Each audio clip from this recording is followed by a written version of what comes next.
حدثني مرة مدير لأحد البنوك، وكان هو المدير العام لهذا البنك، وهو الذي يشرف ويوقع على العقود وعلى المصاريف وعلى القروض الربوية. لا يمر عليه قرض ربوي وهو يعلم أن هذا قرض ربوي إلا ويوقع موافقة عليه. كان يوقع على الحرب على الله ورسوله. قال لي فذات ليلة جلست مع نفسي وقد بلغت من الكبر عتيا، وقلت ماذا قدمت لله؟ وبرغم سوء عملي إلا أن الله ما منع عني الرزق. يا أحباب، تخيلوا معي لو لمرة تخيلوا معي لو للحظة أن الله يعاملنا على أعمالنا.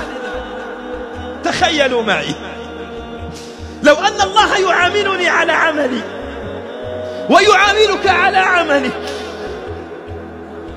هل نستحق الأرزاق؟ هل نستحق نعمة البصر؟ وبالبصر ننظر إلى الحرام. هل نستحق نعمة السمع وبالسمع نسمع الحرام؟ إذا عاملنا الله بأعمالنا هل نستحق نعمة اللسان وباللسان نغتاب وننم؟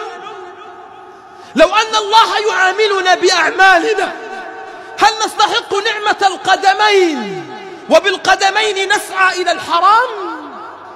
لو أن الله يعاملنا بأعمالنا هل نستحق نعمة اليدين وباليدين نأخذ الربا ونمد أيادينا على الحرام ونطعم عيالنا الحرام؟ تخيلوا معي. ولكن الله قضى ألا يعاملنا بأعمالنا. حتى رسول الله قالوا حتى أنت يا رسول الله؟ قال حتى أنا، إلا أن يتغمدني الله برحمته. نحن يعاملنا الله برحمته، ولو عاملنا بأعمالنا لعذبنا في الدنيا قبل الآخرة. قلت في نفسي يرزقني الله رغم شنيع ما أصنع.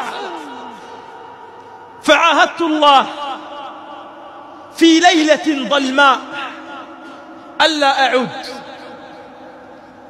قال لي كان راتبه يتجاوز 2000 أو 3000 دولار شهريا، فهو مدير بنك عام.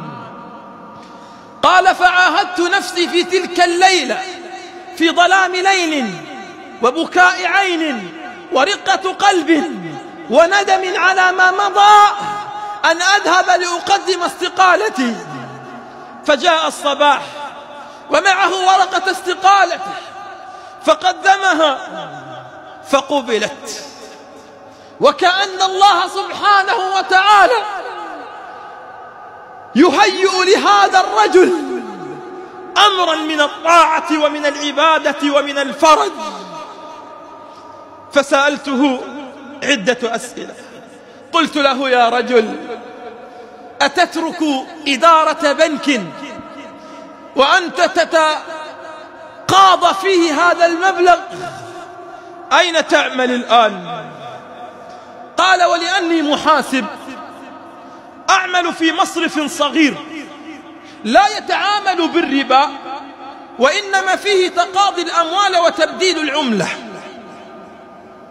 أي أنه يجلس عاملا. كان مديرا للبنك يقول لي الآن أجلس عاملا أبدل للناس في مصرف العملة. قلت له هل أبدلك الله وعوضك الله خيرا؟ قال والله ما كنت أشعر بلذة الرزق إلا هذه اللحظات. والله أشعر ببركة المال إلا هذه الأيام. والله كان يأتي الراتب أول الشهر ما إن ينقضي تاريخ 5 من الشهر إلا وذهب المال وبدأت أستدين من خزينة البنك.